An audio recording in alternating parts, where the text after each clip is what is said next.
Creando Puentes.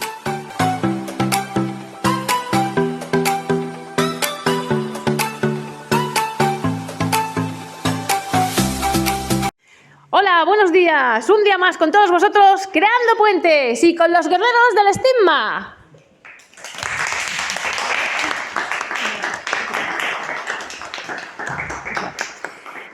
Bueno, pues aquí tenemos hoy con nosotros, tal y como habéis visto en las redes, a Alba Llimona. Ella es psiquiatra y trabaja en el CAS Forum. Buenos días. Hola, buenos días. Esperamos que te encuentres bien. Gracias.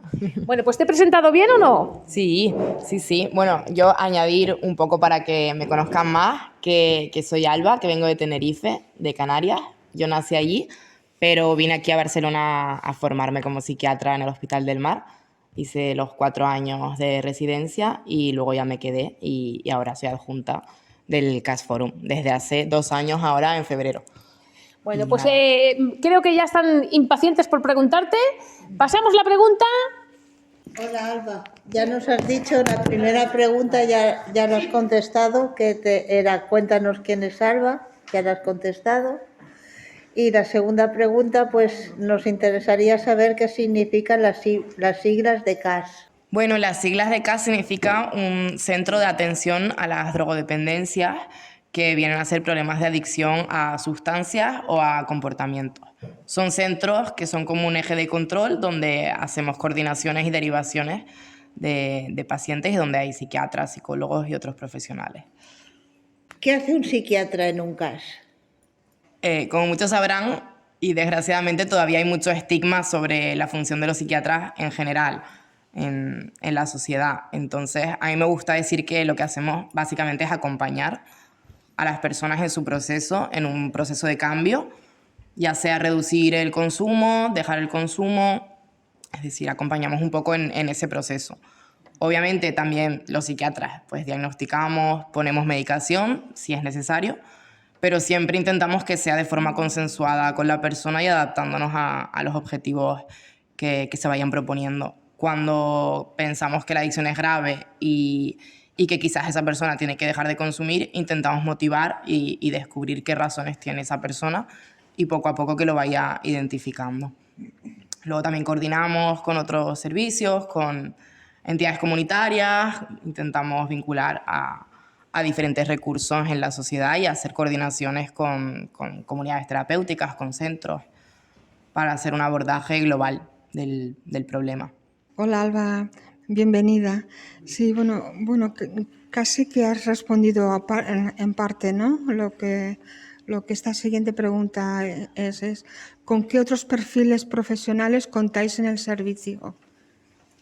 Vale, pues sí, tenemos también enfermeros, tenemos educadores sociales, tenemos integradores sociales, tenemos auxiliares de enfermería, psicólogos, también tenemos personal de seguridad y una administrativa. Y volviendo a tus funciones como psiquiatra del centro, ¿qué es lo que dirías que más te satisface? Bueno, pues a mí me gusta mucho vincular con las personas, entonces diría que esa relación en sí es lo que más satisface, el poder acompañar y el poder ser consciente de los cambios que se van produciendo a lo largo del tiempo. Y también diría que a mí me gusta mucho coordinar con otros servicios porque tengo como una visión bastante social de la psiquiatría y en adicciones es súper importante eso, porque al final lo que queremos conseguir es que la persona se reinserte otra vez en la sociedad y recupere áreas de su vida que ha ido perdiendo por el consumo. Entonces creo que es importante tener esa visión más comunitaria. Muy bien, perfecto. La patología dual se define como con la coexistencia en una misma persona de un trastorno adictivo y otro tipo de trastorno mental. ¿Dónde reside lo complicado en el tratamiento de una persona que sufre patología dual? Así es, la patología dual implica mucha más dificultad porque son 2 trastornos, 2 problemas en uno al final. Entonces, esto, pues ya desde el principio, incluso desde el diagnóstico, puede ser difícil porque a veces no sabemos qué empezó antes, si la adicción, el problema de salud mental, las dos cosas a la vez. Entonces puede ser que confundamos si, por ejemplo, la persona está teniendo ansiedad o son síntomas de abstinencia de una droga. Luego también es más difícil el tratamiento porque hay fármacos que no son efectivos cuando hay un consumo, o también es difícil ver, ¿no?, como qué abordar antes. En general hay que abordar las dos cosas al mismo tiempo. Bueno, y luego también de cara a los recursos existentes, es decir, pues comunidades terapéuticas, a recursos sociales donde puedan vivir las personas que consumen, es muy difícil porque hay muy pocos en España en general y en Barcelona. Por ejemplo, para que piensen un poco, solo hay un albergue donde una persona que está consumiendo puede vivir. Es decir, si hay una persona que consuma y tiene problemas económicos, problemas familiares, sociales y está viviendo en la calle, al final el problema principal es que esa persona deje de estar en la calle para poder dejar de consumir muchas veces, porque si no es muy difícil. Y no hay recursos sociales, solo hay un albergue que tiene 20 plazas, creo que tiene. Entonces, claro, se nos hace muy difícil poder ayudar a esa persona. Sé que lo has comentado antes, pero ¿qué se trata primero cuando acude una persona con esta doble problemática? ¿El trastorno adictivo o el trastorno mental? Bueno, por explicarlo un poco mejor, no es tan sencillo. En general se recomienda que se aborden los dos a la vez, pero muchas veces es difícil si la persona, pues, a lo mejor no tiene tanta motivación para dejar de consumir. Hay que motivar para que deje de consumir y a la vez tratar la ansiedad, tratar la depresión, tratar la psicosis. Y muchas veces es bastante complicado, pero en general se intentan tratar las dos cosas a la vez. Pero como todo, hay que individualizar y ver cada caso de forma distinta. Doctora Alba, buenos días. ¿Quién consume más, hombres o mujeres? Bueno, esta pregunta clásicamente y de forma histórica siempre se ha considerado que han sido los hombres y en general se conoce más así en la sociedad. Pero, como sabemos, hay diferencias entre los géneros. Y esto se repite también en las adicciones, es decir, se puede generalizar en este sentido. Los hombres tradicionalmente, a nivel social, se ha visto como más normalizado el consumo y últimamente está empezando a cambiar, sobre todo en las generaciones más jóvenes, que empiezan a consumir también las mujeres desde edades más tempranas. Entonces, esto hace que poco a poco se vayan igualando los dos géneros. ¿Quién pide antes ayuda, el hombre o la mujer? Bueno, en este sentido, como explicaba en la pregunta anterior, como tradicionalmente a nivel social hay mucho estigma sobre las mujeres que consumen, en general los hombres piden ayuda antes. Y esto también tiene que ver con otras diferencias en relación, por ejemplo, pues al cuidado de la familia, al cuidado de los hijos. Muchas veces las mujeres han sido las encargadas de este cuidado y eso hace que las mujeres vivan con mucha culpa y mucha vergüenza el hecho de tener alguna adicción y esto puede retrasar que pidan ayuda en los centros. Entonces, por eso a día de hoy siguen siendo los hombres. Buenos días. ¿Los casos que logran salir de la adicción son más los hombres o las mujeres? Sí, bueno, en este sentido también se relaciona con la pregunta anterior, ¿no? Al final los hombres piden más ayuda y esa petición de ayuda suele ser antes, entonces en general suelen acceder antes a recursos. También hay que ver una diferencia, que es que en estos recursos como comunidades terapéuticas, a lo mejor donde puedan ir, el hecho de que haya más hombres también puede hacer que las mujeres se sientan en minoría y pueda retrasar o favorecer que no accedan tanto a esto. ¿La red asistencial en patología dual y CAS actuales, crees que son suficientes, centros y profesionales? Esta pregunta es bastante clara. No es suficiente. La verdad es que los profesionales hacemos lo que podemos con lo que tenemos. Hay unas listas de espera que están desbordadas y quería enfatizar que hay muy pocos psicólogos clínicos en la sanidad pública y sobre todo en adicciones la terapia es el tratamiento principal y muchas veces hay drogas para las que no existe un tratamiento farmacológico específico, entonces harían falta muchos más psicólogos y muchos más recursos. Es decir, ¿qué son los recursos? Pues son centros donde una persona que tiene una adicción grave puede ir por el día, centros de día, hospitales de día, puede ingresar durante tiempo, que serían comunidades terapéuticas, puede ir a vivir si a lo mejor está en una situación, viviendo en la calle, en una situación difícil. No sabía de esto. Exacto. No es que los hayan quitado exactamente, pero hay muy pocos. Sí. Muy, muy pocos. Y claro, eso hace que desde que una persona quiere dejar de consumir, va a su médico de cabecera, el médico de cabecera lo deriva al CAS. Y a lo mejor son 2-3 meses de lista de espera desde que tiene la primera visita con un educador social en algunos centros y otras veces con psiquiatría directamente. Ya son 2-3 meses. Una vez que tiene una visita con el psiquiatra, consideramos el caso, vemos que le puede ir mejor a la persona. Si ya consideramos que le hace falta un ingreso y la persona lo pide, que puede ser que suceda esto en la primera visita, hacemos una derivación a la trabajadora social, que es la que explica los recursos, las comunidades terapéuticas, las diferencias. Y a lo mejor esa visita con la trabajadora social ya son otro mes, mes y medio de espera, porque la agenda está saturada.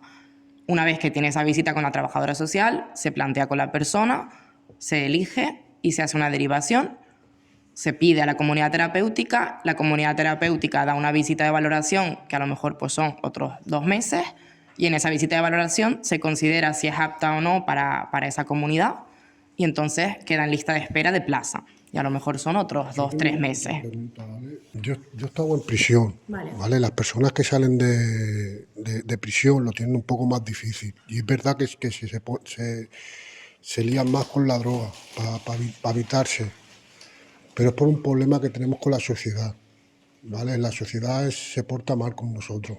Los que han estado en la cárcel lo tenemos un poco crudo, lo tenemos un poco mal. En verdad la sociedad no se porta bien con nosotros, porque en verdad los que estamos allí hacemos terapia, hacemos clases, hacemos de todo, ¿vale? Para dejar la droga. Pero cuando salimos, tenemos otra vez la atención de ir a la droga otra vez, porque la asociación se porta mal con nosotros, no nos da recursos. Supongamos, yo estoy solo ahora, ¿vale? Y yo tengo familia, pero yo con la familia ya no me llevo bien ahora, ¿vale? ¿Qué pasa? Me tengo que mover solo, pero la sociedad no se implica. Entonces, ¿quieres decir un poco que esto también te puede volver a llevar a consumir? Sí, ¿No? y por eso tengo miedo. Claro, es una situación en la que están muchas personas como tú y que implica mucha frustración, porque es verdad que hay pocos recursos y hay poca continuidad entre todas las actividades, la rutina, el apoyo, la red de apoyo que tienes en prisión. Una vez que una persona sale, se queda desamparada, como tú bien has dicho. Si esa persona no tenía a lo mejor una familia, o incluso teniéndola, si no tenía una red de amigos, se queda de repente sin nada. En parte yo la familia que yo tenía, yo me pensaba que era mi familia y no era mi familia. Estos tipos de pacientes, ¿cuál es el papel de la familia de la persona enferma? Mira, qué casualidad. Sí, mira, Antonio, que veníamos hablando de la familia y te ha tocado la pregunta de la familia. Bueno, la familia es fundamental en el proceso de una adicción en diferentes temas. Muchas veces las situaciones familiares son muy difíciles para esa persona. Ha habido traumas desde edades muy pequeñitas, desde la infancia, y eso puede influir en la adicción. Luego también la familia sufre mucho con la persona que tiene un problema de consumo, y hay veces que hay una impotencia muy grande dentro de ese sufrimiento y la familia no sabe cómo ayudar, no sabe qué red hay de asistencia, no sabe qué cosas pueden cambiar, no sabe cómo hacerlo. Y muchas veces desde los CAS intentamos implicar a la familia, porque es algo muy importante, y enseñar también a la familia cómo hacerlo, porque son cosas que uno no nace aprendiéndolas. Entonces, siempre que podamos intentamos implicar a la familia. Yo en mis consultas siempre intento que vengan a alguna visita, que pregunten dudas, intentar solucionar. Alba, ¿cómo se puede facilitar el acceso a los conocimientos de algo tan complejo para la gente de la calle que tiene que tratar directamente con una persona cercana con esta problemática? ¿Cómo puede ayudar el profesional a la transmisión de esos conocimientos? Bueno, pues en general recomendamos acudir a fuentes de internet, a fuentes fiables, que hay muchísima información. Hay ONGs como ABD, que es una ONG de ayuda a las adicciones. También hay entidades clásicas como Proyecto Hombre, que tiene mucha información disponible, hay vídeos en YouTube, hay información por escrito, y luego siempre que podamos intentamos explicar esta información en las consultas y aclarar dudas. Lo que pasa es que a veces tenemos muy poquito tiempo para hacer la visita con la persona, ver cómo va, explicar el tratamiento, intentar hacer algo de terapia y de cambio, y a veces no tenemos tanto tiempo como nos gustaría para poder aclarar todas estas dudas que muchas veces son muy grandes. Entonces intentamos hacer algún grupo de familias donde las familias también se puedan beneficiar del apoyo mutuo, porque ayuda mucho. Y entonces, bueno, en este sentido también hay grupos de ayuda mutua donde las familias acuden y entre ellas comparten situaciones que muchas veces son muy parecidas. Y estamos en esas, a ver si podemos crearlo. ¿Cuál es la droga más adictiva? Pues clásicamente siempre han sido los opiáceos, la heroína, por el perfil que tiene y porque muchas veces se consume vía intravenosa y eso hace que sea aún más adictiva. Y el síndrome de abstinencia que produce es muy molesto y causa muchos problemas. Esto de forma clásica, luego también pues la cocaína es muy adictiva, el tabaco también es muy adictivo y cuesta mucho de dejar. Y ahora diría que han salido algunas drogas nuevas como la metanfetamina, por ejemplo, que implica mucha adicción también porque se consume intravenoso. El alcohol también. El alcohol en sí como droga es muy adictiva, pero hay otras que son más, como por la parte más química. El problema del alcohol es que es algo muy normalizado y es la droga más frecuente por eso mismo, porque al final es legal y eso hace que se consuma mucho más. De hecho, la mayor parte de personas que acuden a mi consulta tienen problemas con el alcohol. Son las nuevas drogas, es la que tengo aquí. Bueno, hay más de las que has dicho antes, por eso que habías dicho ya. Bueno, aparte de lo de la metanfetamina que he comentado, por explicar un poco también mi tema, ¿no? Yo me estoy especializando en un fenómeno que se llama chemsex. Chemsex. El chemsex es un consumo de drogas específico de población homosexual que implica un fenómeno social y cultural más allá del propio consumo. Y está siendo un problema de salud pública porque en los últimos años, sobre todo a raíz de la pandemia, ha aumentado mucho.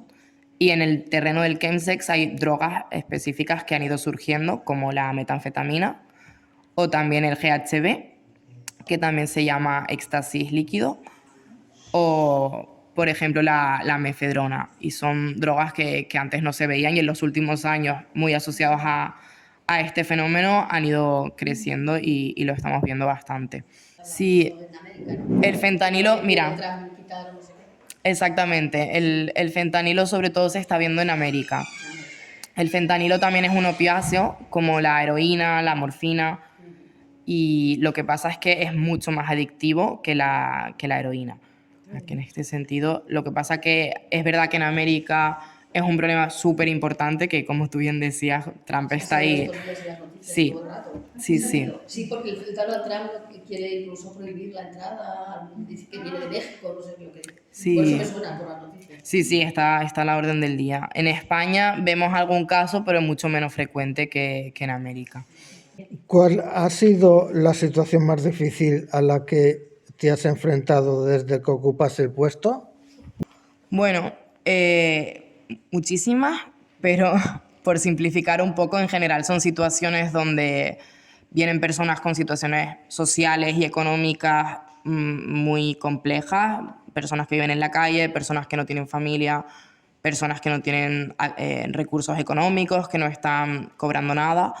Entonces, nosotros intentamos hacer un abordaje y ayudarle a esa persona a dejar de consumir, pero muchas veces el consumo de una sustancia en esta persona tiene una función evasiva ante la realidad tan complicada que le está tocando vivir. Entonces, como psiquiatras, muchas veces nos vemos limitados porque no hay ayuda posible para esa persona cuando el problema de base es un problema social y económico. Entonces, como decía antes, pues hay pocos recursos y a veces enfrentarte a esta frustración de querer ayudar y no poder hacer más porque no depende de ti, genera malestar. Hola, ¿tu trabajo te permite desconectar cuando llegas a casa? Bueno, una pregunta importante.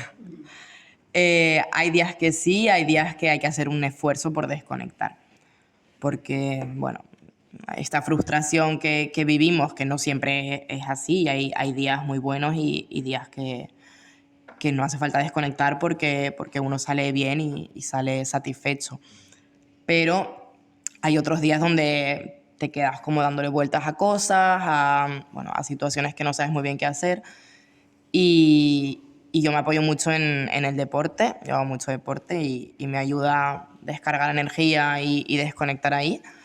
Y también me apoyo mucho en amigos y hago un esfuerzo por buscar nuevas relaciones y hacer cosas que me permitan apoyarme, simplemente compartir, hablar de lo que me pasa con amigos me ayuda mucho a bajar el nivel de ansiedad. ¿Qué percepción crees que tiene la sociedad de vuestro trabajo en un CAS? Bueno, esta pregunta me gustaría hacérsela a todos. Voy a contestar un poco, pero me interesa también escucharles y ver qué piensan, porque yo siento que se desconoce mucho lo que hacemos. Siento que muchas personas tienen como mucho estigma de que van a ir al CAS y les vamos a ingresar o les vamos a poner medicación y no hacemos nada más que eso y como he explicado es mucho más que eso. Entonces, a ver si luego, no sé si tendremos un ratito de compartir algo más, pero bueno, creo que iniciativas como esta está bien para que se pueda visibilizar lo que hacemos y se pueda entender. Y para finalizar, Alba, si volvieras a nacer, ¿volverías a ser psiquiatra? Bueno, sí. Sí. ¿Qué es vocacional entonces? Sí, creo que es vocacional, pero también pues, hacer actividades como estas, el ir involucrándote en tu trabajo también te da mucha satisfacción y aunque la vocación no sea innata, creo que es muy reconfortante. Entonces, yo sí que volvería, me gusta mucho y lo disfruto pese a todo lo que he contado. Creo que es una satisfacción personal, la verdad. Trabajar con personas es muy bonito.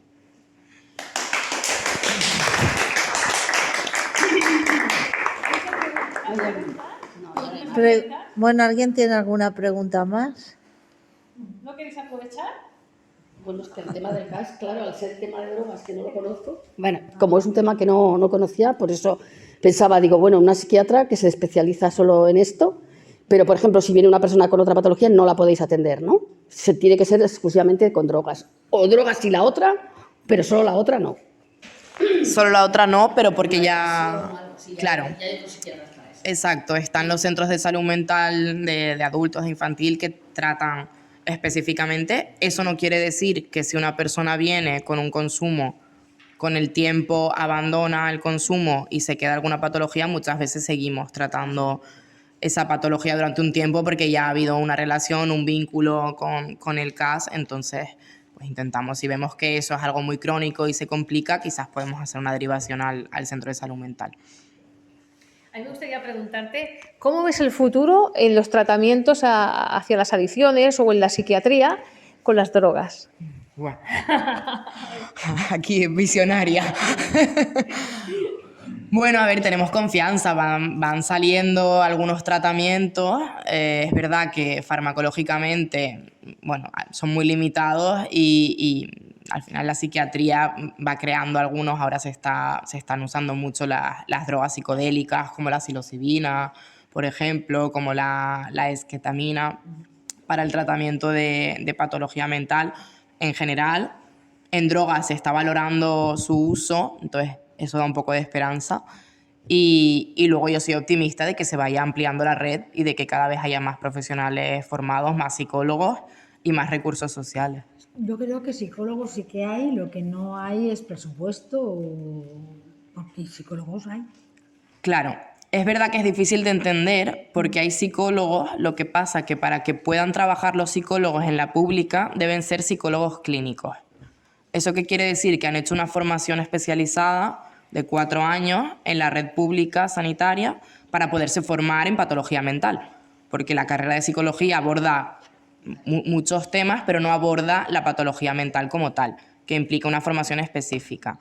Entonces, a día de hoy teóricamente a nivel legal, un psicólogo sin esta formación no podría trabajar en el sistema público.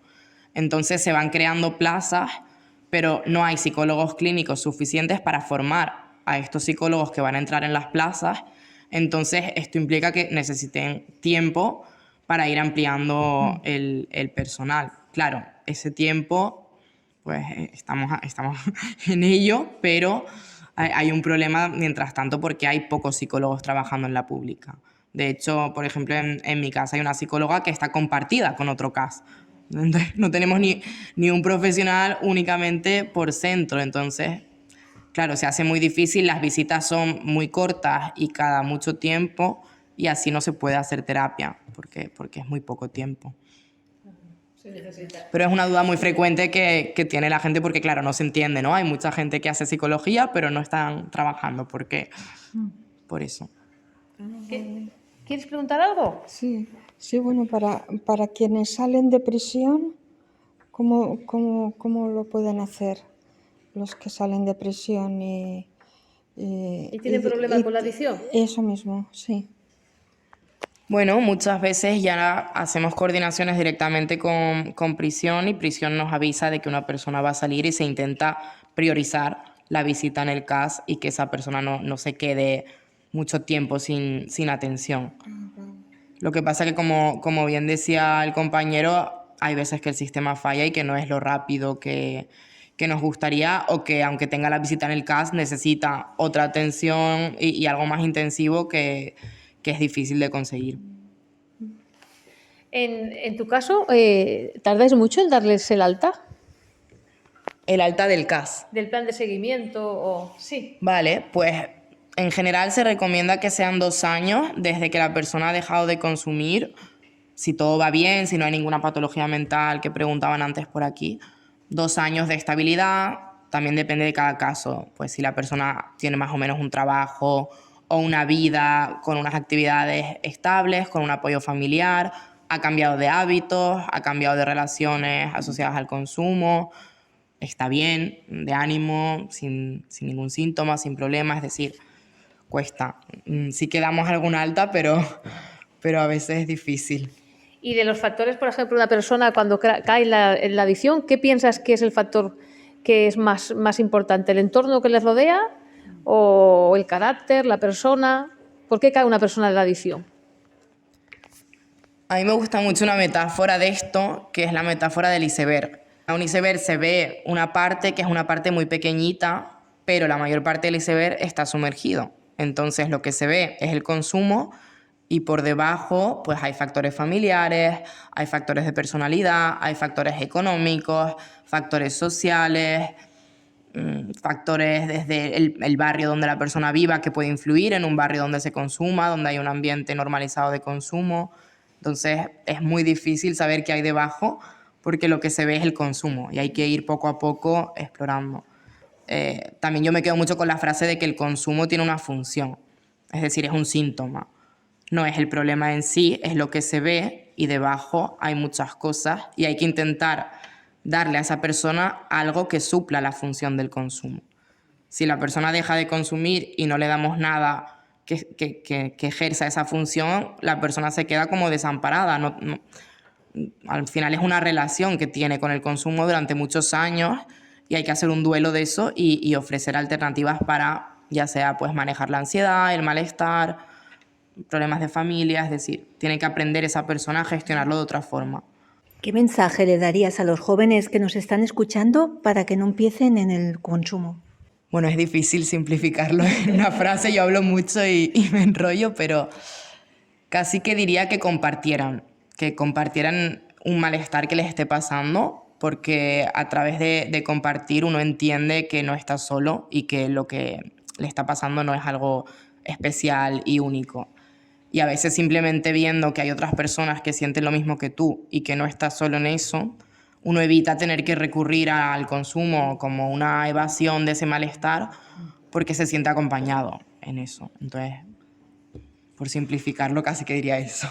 Sí, bueno, que se ha demostrado que en las personas que son adictas su circuito de recompensa es diferente de las personas que no consumen. Entonces, como que esto queda ya de por vida, puede ser, y que entonces serán adictos siempre, bueno, adictos que no consuman, digamos, no sé, por ahí.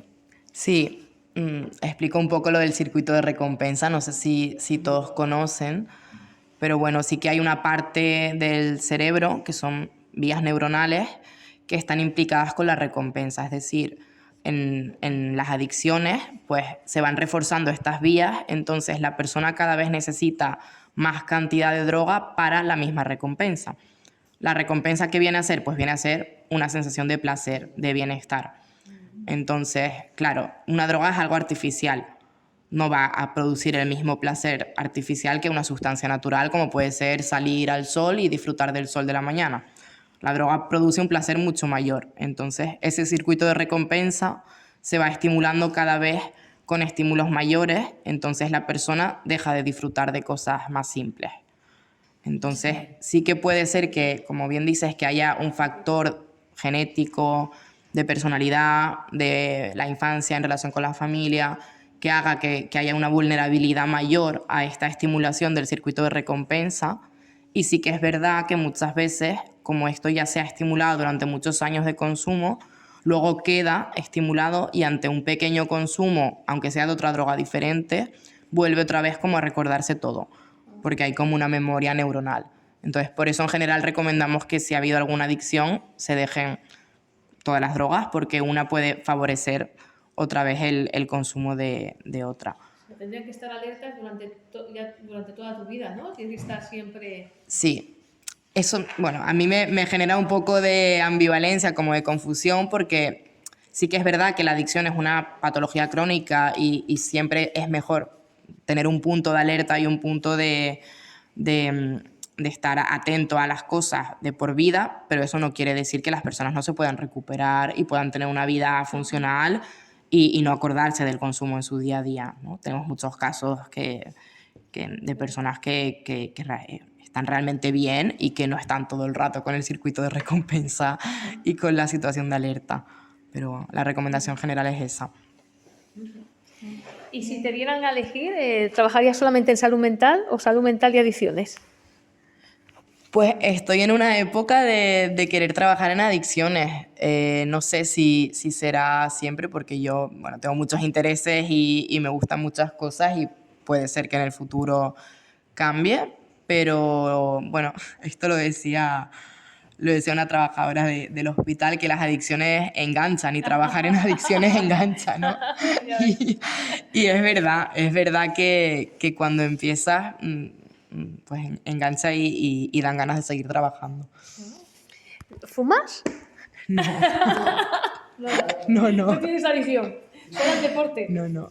Bueno, sí, algo así. A ver, al final, bueno, Muy bien. cada uno también, no toda persona que consume tiene una adicción, ¿no? Y también Claro. hay gente que hace un consumo puntual y eso no significa que sea un problema.